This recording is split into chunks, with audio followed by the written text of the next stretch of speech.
دانشجویان بعد از کلاس‌های صبح برای خوردن نهار به رستوران دانشگاه می‌روند.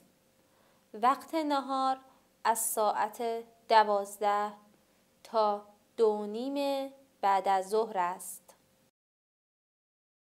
دانشجویان بعد از کلاس‌های صبح برای خوردن نهار به رستوران دانشگاه می‌روند.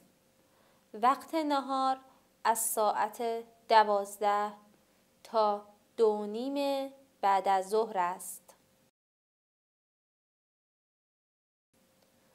دانشجویان اول سینی را برمی دارند و در آن قاشق، چنگال و لیوان می گذارند.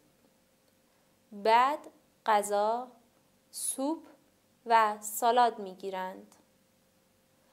اگر بخواهند نوشابه هم می خرند. غذای رستوران اغلب چلو خورشت یا چلو کباب است.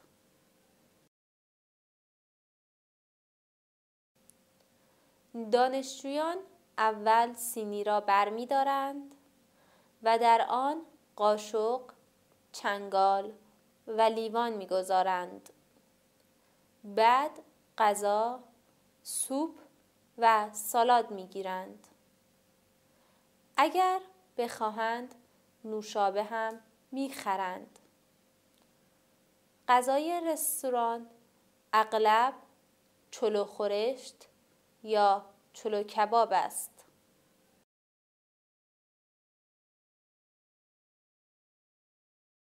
نرگس و دوستانش معمولاً زود به رستوران می روند.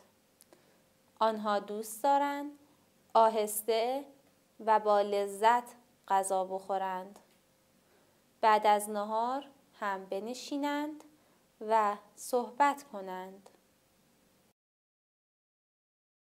نرگس و دوستانش معمولاً زود به رستوران می روند.